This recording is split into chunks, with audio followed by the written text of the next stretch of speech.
అయ్యో వంగపల్లి విశ్వనాథం గారు మీ నేను అడుగుతున్నది అందరి తరఫున జీవితం ఎలా జీవించాలి?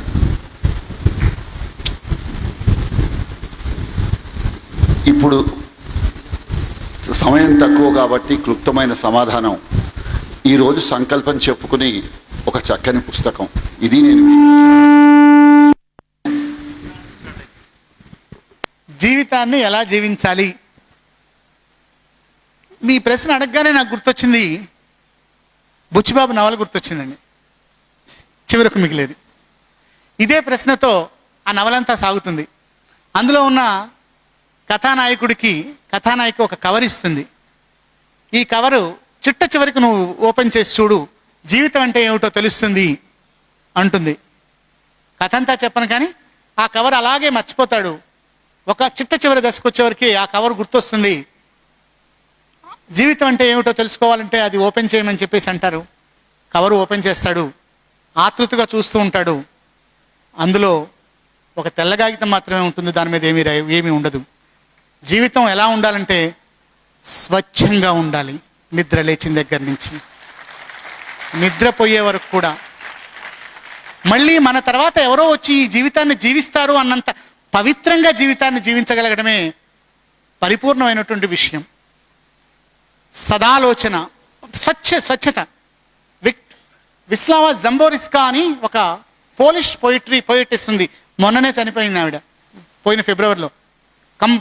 పోలాండ్ కవయిత్రి విస్లావా జంబోరిస్కా. మిరకిల్ ఫైర్ అనే పుస్తకానికి నోబెల్ ప్రైజ్ వచ్చింది 1982లో. మిరకిల్ ఫైర్ మీరు దొరికితే చదవండి, చక్కని కవిత్వం అసలు. ఆమె అంటోంది, అతను ఒక ఇల్లు కట్టుకున్నాడు. ఆ ఇంట్లోకి వెళుతున్నప్పుడు ఆ మెట్లు కూడా అతనే కట్టాడు, తన పేరు కూడా అతనే రాశాడు. లోపలికి వెళ్ళిన ప్రతి సామాన్లు కూడా తను సంపాదించుకున్నాడు.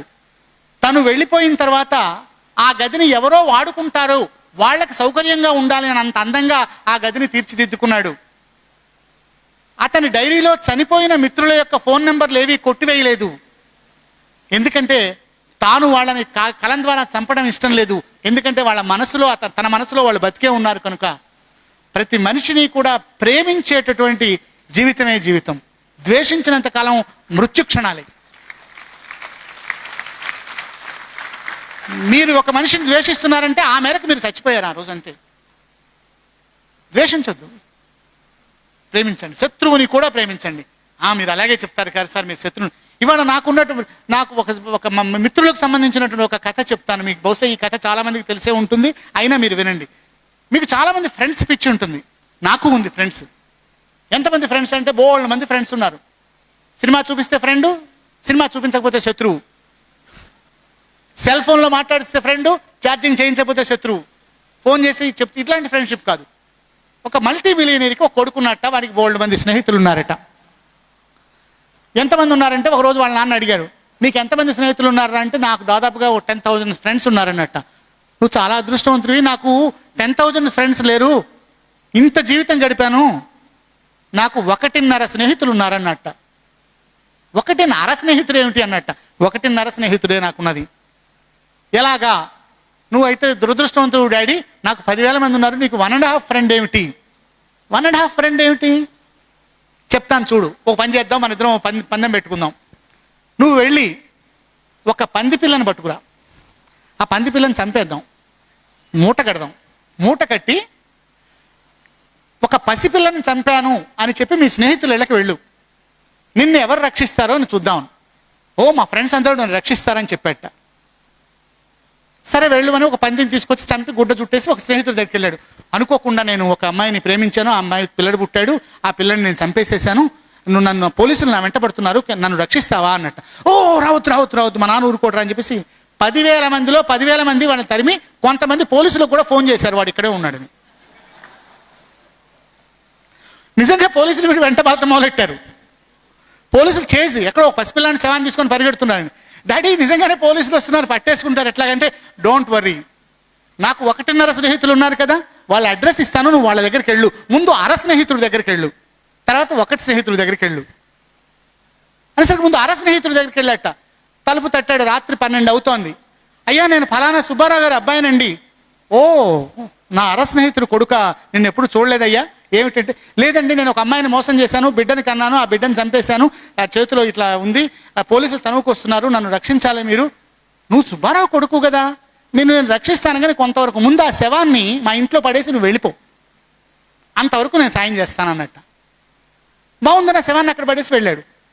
ఒకటి స్నేహితుడి దగ్గరికి వెళ్ళాడు. అయ్యా నేను సుబ్బారావు గారి అబ్బాయినండి, చంపానండి, ఇట్లా మా స్నేహితుడి దగ్గర శవాన్ని పడేసేసాను, అర స్నేహితుడి దగ్గర.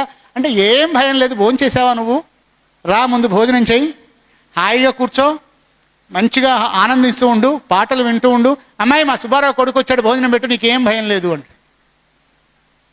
పోలీసులు వస్తారు.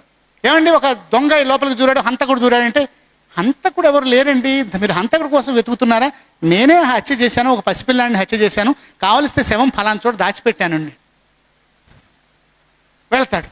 ఆ శవం దగ్గరికి వెళ్ళేసరికి నిజంగా ఒక శవం ఉంటుంది. వీళ్ళిద్దరిని పోలీసులు పట్టుకెడతారు, కోర్టులో పెడతారు. కోర్టులో ఓపెన్ చేసేవరకు అది పందిపిల్ల శవం. జడ్జి ఏమిటి జరిగింది, తండ్రి చెప్తాడు, మా కొడుకుల యొక్క స్నేహితుల పిచ్చి ఇది, నా స్నేహితులు ఇవి. ఇప్పుడు చెప్పండి మీకు ఎంతమంది స్నేహితులు ఉన్నారు?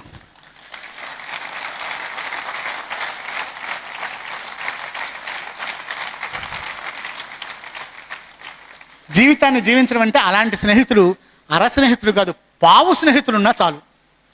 మొట్టమొదటి అదే. మొట్టమొదటి అందరూ చాలా బాగా కనపడుతూ ఉంటుంటారు, కానీ పోను పోను మొదలు చూచిన కడు గొప్ప పిదప కురుచ ఆది కొంచెము తర్వాత అధికమగును ధనరు దినపూర్వ పరభాగ జనితమైన ఛాయపోలిక కుజన సజ్జనుల మైత్రి అంటాడు భర్తృహరి.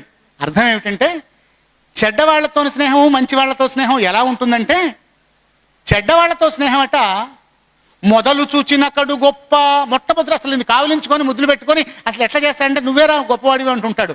ఉదయకాలపు నీడలాగా ఉంటుందిట. ఉదయకాలపు నీడ సూర్యుడికి ఎదురుగా నించోండి, మీ నీడ చాలా పొడువుగా అవుతుంది. ఎండ పెరుగుతున్న కొద్దీ, నీ వీపుని సూర్యకిరణాలు బాతున్న కొద్దీ కూడా ఆ నీడ తగ్గి తగ్గి తగ్గి తగ్గి మాయమైపోతూ ఉంటుంది. మొదలు చూచిన కడు గొప్ప పిదప కురుచ. అదే మంచి వాళ్ళతో స్నేహం ఆది కొంచెము తరువాత అధికమగును. సాయంకాలపు నీడ మధ్యాహ్నపు నీడలా ఉంటుందిట. మొట్టమొదటి తక్కువ ఉంటుంది, సూర్యుడి యొక్క ఎండ అలా దిగుతున్న కొద్దీ కూడా నీడ పెరుగుతూనే ఉంటుంది.